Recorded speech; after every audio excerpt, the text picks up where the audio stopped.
This channel does not promote any violent, harmful, or illegal activities. All content provided by this channel is meant for an educational purpose only. Top quality और consistent performance के लिए सिर्फ silver pumps नाम याद रखना। একে ঘর বাপসি বলাই যায়, কারণ কংগ্রেসে ফিরলেন প্রাক্তন রাষ্ট্রপতি প্রণব মুখোপাধ্যায়ের পুত্র তথা প্রাক্তন সাংসদ অভিজিৎ মুখোপাধ্যায়। প্রদেশ কংগ্রেস দপ্তর বিধান ভবনে কংগ্রেসে যোগ দিলেন প্রণব পুত্র। দিন কয়েক আগে খার্গেকে চিঠি দিয়ে কংগ্রেসে ফেরার ইচ্ছে প্রকাশ করেন তিনি। 2021 সালের 5ই জুলাই কংগ্রেস ছেড়ে তৃণমূলে যোগ দিয়েছিলেন অভিজিৎ। দিন ধরেই আমরা কথাবার্তা চলছিল, কিন্তু বিভিন্ন কারণে তখন ইলেকশন, তিনি ইনচার্জ, তিনি নিজে ইলেকশন লড়েছেন, আমার ডান দিকে বসে আছেন। বিভিন্ন কারণের জন্য ডিলে হয়ে গেল। আর আজকে আমার বলতে পারেন কংগ্রেস পার্টিতে বা রাজনীতিতে দ্বিতীয় জন্মদিন হলো। এর আগে আমি জয়েন করেছিলাম এই জায়গাতেই, ডক্টর মানস ভূঁইয়া ছিলেন তখন প্রেসিডেন্ট, প্রদীপ দা ছিলেন সিনিয়র লিডার, আমাদের এমপি সাহেব। খুব সম্ভবত 11ই মার্চ 2011। কিছুদিনের জন্য আমি ছিলাম না, এটা বলতে পারেন যারা সরকারি চাকরি করেন বা কর্পোরেটের সঙ্গে যুক্ত আছেন, স্যাবাটিক্যাল লিভ ধরে রাখুন। আমি কংগ্রেস থেকে স্যাবাটিক্যাল নিয়েছিলাম।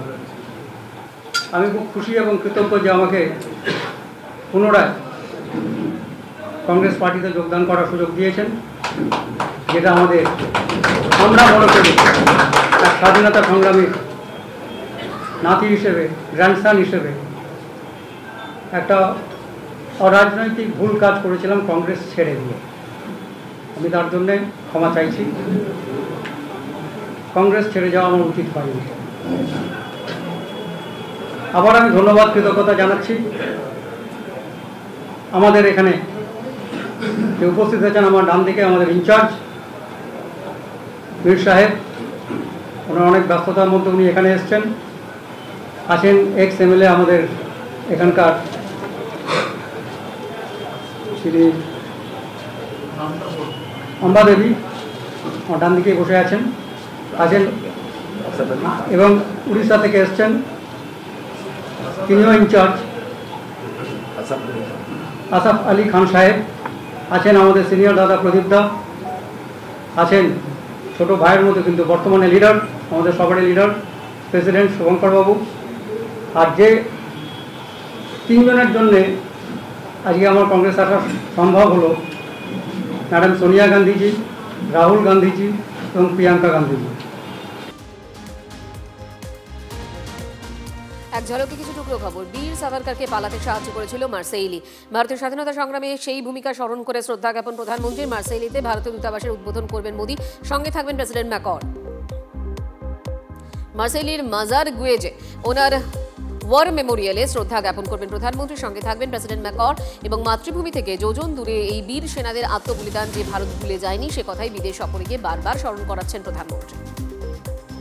ফ্রান্স সফরে গিয়ে ITER সাইটে যাবেন প্রধানমন্ত্রী নরেন্দ্র মোদী। বিশ্বের উন্নয়নে নিউক্লিয়ার শক্তিকে ব্যবহার করার যে পরীক্ষা নিরীক্ষা, তার আঁতুর ঘর এই international thermo nuclear experimental reactor. এই প্রজেক্টের অন্যতম অংশীদার ভারত। ফ্রান্স সফর শেষে আমেরিকায় যাচ্ছেন প্রধানমন্ত্রী মোদী। দ্বিতীয়বার মাসনাদে বসার পর প্রেসিডেন্ট ট্রাম্পের সঙ্গে প্রথমবার সাক্ষাৎ মোদীর। কালই ওয়াশিংটন ডিসিতে মোদী ট্রাম্প বৈঠক। দুদেশের শুল্ক, বাণিজ্য এবং অভিবাসন নীতি নিয়ে আলোচনার সম্ভাবনা। মণিপুরে রাষ্ট্রপতি শাসন। সোমবার থেকে বিধানসভার অধিবেশনের শুরুর কথা থাকলেও রবিবারই পদত্যাগ করেছেন বীরেন সিং। সাংবিধানিক জটিলতা এড়াতে সাসপেন্ডেড অ্যানিমেশনই যেতে চলেছে মণিপুর বিধানসভা। 356 ধারা জারি হতে পারে।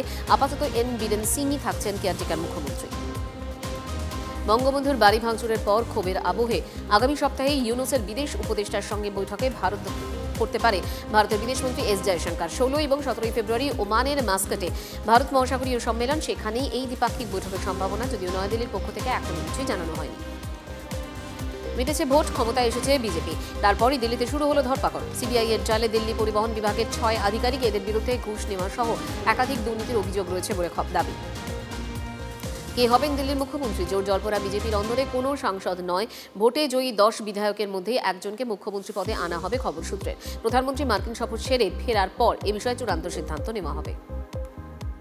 রাহুল গান্ধীকে হাজিরার নোটিশ পাঠালো লখনৌ কোর্ট। 2022 ডিসেম্বরে ভারত জোড়ো যাত্রার সময় ভারতীয় সেনার প্রতি অবমাননাকর মন্তব্যের অভিযোগ রাহুলের বিরুদ্ধে। আইনজীবী বিবেক তিওয়ারির অভিযোগে মামলা দায়ের। 24 মার্চের মধ্যে হাজিরা নির্দেশ।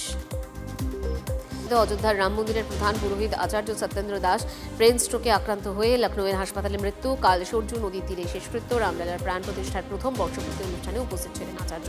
শোকপ্রকাশ যোগী আদিত্যনাথের। মাঘী পূর্ণিমায় মহাকুম্ভে অমৃত স্নান। এখনো পর্যন্ত ত্রিবেণী সঙ্গমে ডুবতি তাত্তর লক্ষ্য পুণ্যার্থীর। মৌনী অমাবস্যায় পদপৃষ্ঠের ঘটনা থেকে শিক্ষা নিয়ে নজরদারি আরও বাড়িয়েছে উত্তরপ্রদেশ প্রশাসন। ভোর রাত থেকে নজরদারিতে খোদ মুখ্যমন্ত্রী যোগী আদিত্যনাথ। যোজনা নিয়ে ফের রাজ্যকে তোপ। সুকান্ত মজুমদারের জেলা উজ্জ্বলা কমিটি করতে ব্যর্থ রাজ্য সরকার। প্রকল্প থেকে বঞ্চিত রাজ্যের 14 লক্ষ গরিব পরিবার, অথচ দেশ জুড়ে 1,23 লক্ষ পরিবার উজ্জ্বলা যোজনার সুবিধা পাচ্ছে। বাংলায় 54% আবেদন এখনো বকেয়া। মুখ্যমন্ত্রীর অকর্মণ্যতা রাজ্যের প্রান্তিক মহিলাদের বঞ্চিত করেছে। এটা লজ্জা। সোশ্যাল মিডিয়ায় পোস্ট বিজেপির রাজ্য সভাপতি সুকান্ত মজুমদারের। শিক্ষাক্ষেত্রে আরও এক দুর্নীতি। এবার কাঠগড়ায় কলেজ সার্ভিস কমিশন। কমিশনের ওয়েবসাইটে নমুনা উত্তরপত্রে উত্তর ভুল। চাঞ্চল্যকর অভিযোগ রায়গঞ্জের শিক্ষক পরীক্ষার্থীর। হাইকোর্টের দ্বারস্থ হচ্ছেন তিনি। তাঁর অভিযোগ, কমিশনের ওয়েবসাইটে নমুনা উত্তরপত্রে বহু উত্তরই ভুল। সেট পরীক্ষায় বসার পর কমিশনের ওয়েবসাইট দেখে তিনি এই ভুল ধরতে পারেন বলে দাবি। কমিশনের নিয়মকে চ্যালেঞ্জ করে অভিযোগও জানান তিনি, কিন্তু কোনো উত্তর পাননি বলে অভিযোগ। তাই এবার হাইকোর্টের দ্বারস্থ হচ্ছেন রায়গঞ্জের শিক্ষক। শিক্ষাক্ষেত্রে দুর্নীতির সঙ্গে লড়াই করে প্রতিটি পদক্ষেপে শিক্ষা নিয়েছেন কিভাবে দুর্নীতি থেকে আলোর দিশায় ফেরা যায়। প্রায় 8 বছর ধরে এই দুর্নীতির সঙ্গে লড়াইয়ের পর মিলেছে সরকারি চাকরি। এবারে কলেজ সার্ভিস কমিশনে পরীক্ষা দিয়ে গ্রিভেন্সে অ্যাপিল করেও আশানুরূপ কোনো ফল পাননি রায়গঞ্জের শিক্ষক পরীক্ষার্থী জয়ন্তবাবু। স্বভাবতই তিনি হাইকোর্টের দ্বারস্থ হচ্ছেন। আগামীর চাকরি প্রার্থীদের, যুব সমাজদের নতুন করে কোনো আলোর দিশা দেখাতে পারেন কিনা, অথবা এই দুর্নীতির চক্র থেকে বেরিয়ে আসার নতুন কোনো পথ দেখাতে পারেন কিনা, সেটাই কিন্তু এখন দেখার।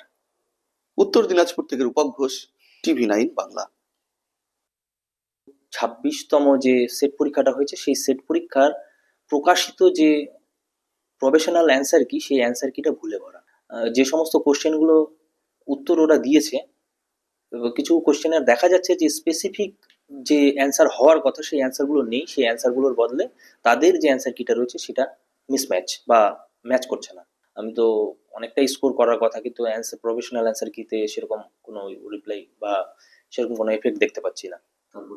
তারপরে আমাদের গ্রিভেন্সের একটা সুযোগ দেওয়া হয়েছিল। আমি তো গ্রিভেন্স, দেখুন আমার কাজ গ্রিভেন্স করা, আমি গ্রিভেন্স করেছি। গ্রিভেন্স করার পরেও কিন্তু আমি রিপ্লাই যখন পাইনি, তখন আর তো আমাকে তো ভাবতেই হবে। এই যে শিক্ষার দুর্নীতি, আমি নিজেও শিক্ষার দুর্নীতির একটা ভুক্তভোগী বলতে পারেন।